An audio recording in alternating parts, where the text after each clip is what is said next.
सुलह हुदैबिया के बाद आखिरकार मुसलमानों ने अपनी अटेंशन यहूदियों की तरफ की, क्योंकि यहूदी हर टाइम मुसलमानों के खिलाफ कोई ना कोई साजिश ज़रूर कर रहे होते थे। खंदक की लड़ाई भी इन्हीं यहूदियों ने शुरू कराई थी और हुदैबिया से पहले उन पर हमला करना इम्पॉसिबल था, क्योंकि अगर मुसलमान उन पर हमला करते तो मक्का वाले मुसलमानों पर हमला कर सकते थे। हुदैबिया के एग्रीमेंट के बाद मक्का वालों से 10 साल तक कोई लड़ाई नहीं होनी थी, तो यहूदियों से जान छुड़ाने का ये बेस्ट टाइम था। और यहूदियों का हेडक्वार्टर था खैबर। खैबर का किला पूरे अरब में सबसे ताकतवर किलों में से एक था। अरब ऑलमोस्ट सारा ही डेजर्ट है, लेकिन खैबर में फार्म्स और फ्रूट्स ये चीज़ें बहुत थी, जिसको पूरे अरब में एक्सपोर्ट कर दिया जाता और उसे जितना पैसा बचता था उसको यहूदी इस किले में सेव करते थे। मुसलमानों ने बहुत ही सीक्रेट तरीके से खैबर पर हमले की तैयारी शुरू कर दी, लेकिन मदीना के मुनाफिकों ने पहले ही खैबर वालों को इन्फॉर्म कर दिया कि सिर्फ 1500 लोगों की फौज तुम्हारी तरफ आ रही है और तुम लोग तो वैसे भी बहुत सारे हो, आराम से उनको हरा देना। यहूदियों ने भी इस खबर को बहुत लाइट लिया। यहूदी एक दिन सुबह अपने खेतों पर काम करने निकले तो अचानक सामने मुसलमानों की फौज ठहरी थी, तो वो चीखने लगे, मोहम्मद आ गया, मोहम्मद आ गया, और भागकर वापस किले में चले गए। खैबर मदीना से ऑलमोस्ट 150 किलोमीटर दूर है। खैबर इस किले के 2 मेन हिस्से थे, एक हिस्से में 5 बड़े किले और दूसरे में 3 किले थे। मुसलमानों ने पहला हमला खैबर के इस किले पर किया। पहला किला फतह करने की कोशिश के बावजूद कोई फायदा नहीं हुआ, तो रसूलुल्लाह ने कहा, कल मैं एक ऐसे आदमी को झंडा दूंगा और झंडा देना मीन एक ऐसे आदमी को लीडर बनाऊंगा जो अल्लाह उसके रसूल से मोहब्बत करता है, अल्लाह और उसके रसूल उसे मोहब्बत करते हैं। सारे सहाबी इस उम्मीद में थे कि काश ये झंडा हमें मिल जाए। इवन हजरत उमर ने कहा, मैंने कभी भी ज़िंदगी में लीडरशिप की ख्वाहिश नहीं की सिवाय खैबर के उस दिन के। रसूलुल्लाह सल्लल्लाहु अलैहि वसल्लम ने सारे बड़े उम्र के सहाबा को छोड़कर झंडा सिर्फ और सिर्फ 29 ईयर्स ओल्ड अली इब्न तालिब के हाथ में दिया। हजरत अली ने खुश होकर कहा, मैं आखिरी दम तक उनसे लड़ूंगा, लेकिन रसूलुल्लाह सल्लल्लाहु अलैहि वसल्लम ने कहा, टेक इट इजी, उनको इस्लाम की दावत दो। अगर कोई भी एक शख्स तुम्हारी वजह से इस्लाम कबूल कर ले तो ये हमारे 100 ऊँटों से बेहतर है। हजरत अली फौज लेकर गए और पहले किले पर हमला किया। इस किले का जो चीफ था उसका नाम था मरहब, और ये मरहब पूरे अरब में अपनी ताकत की वजह से मशहूर था और इसे लड़ने का कोई सोच भी नहीं सकता था।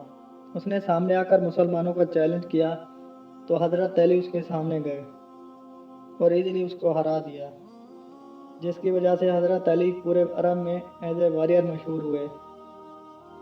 इसी के साथ लड़ाई शुरू हुई और काफ़ी ख़तरनाक लड़ाई हुई, और यहूदी भी बड़े पुरजोश से लड़ रहे थे, क्योंकि वो भी अहले किताब हैं, उनके लिए जन्नत, दोज़ख, शहादत ये सारे कंसेप्ट हैं। ये लड़ाई काफ़ी देर तक चली। आखिरकार यहूदी इस किले को खाली करके उस किले में चले गए और इसी तरह खैबर का पहला किला फतह हुआ। 3 दिन तक मुसलमान एक दूसरे किले को फतह नहीं कर सके, क्योंकि अगेन यहूदियों ने बहुत सख्त लड़ाई की। आखिरकार वो ये किला छोड़कर भी थर्ड किले में चले गए। तीसरा किला भी बहुत दिनों तक फतह नहीं हो सका। मुसलमान हैरान थे, हमने तो इनके सारे खाने के रास्ते बंद कर दिए हैं, तो फिर ये बहर क्यों नहीं आ रहे। एक दिन एक यहूदी जासूस जो मुसलमानों के लिए जासूसी करता था, उसने आकर बताया, खैबर के ये किले बहुत पुराने हैं और यहूदियों ने इन किलों के नीचे सीक्रेट रास्ते बनाए हुए हैं। इस रास्ते को यूज़ करके वो पानी किले के अंदर ला रहे थे। मुसलमानों ने जाकर वो रास्ता बंद कर दिया और कुछ ही देर बाद यहूदी किले से बाहर निकल आए और मुसलमानों से लड़ने लगे, और जो सहाबा कराम के सामने आकर लड़ता उनके साथ क्या होता। 3 किलों के बाद चौथा किला भी मुसलमानों ने इसी तरह फतह कर लिया और अब यहूदी चौथे किले को छोड़कर 5वें और आखिरी किले में चले गए। 5वां किला फतह करना इम्पॉसिबल था, क्योंकि ये पहाड़ के ऊपर बना हुआ था और जो भी इसके आसपास जाता यहूदी उसको तीर मारकर भगा देते। यहूदियों ने अपनी औरतों बच्चों को उसी कले में रखा था। ईमन यहूदियों का सारा माल, गोल्ड सिल्वर एवरीथिंग सारा उसी कले में पड़ा था। अगेन मुसलमानों ने बहुत कोशिश की इस कले को फतह करने की, बट इट वाज इम्पॉसिबल। जब कोई रास्ता नहीं बचा तो रसूलुल्लाह सल्लल्लाहु अलैहि वसल्लम ने टेक्नोलॉजी का फुल यूज़ करते हुए आर्म्स और कैटिबल्स को सामने किया और यहूदियों पर बम्बार्डमेंट शुरू कर दी और इस किले की दीवारें टूटने लगीं और बहुत कोशिश के बावजूद आखिरकार इस किले की एक साइड की दीवार गिर गई।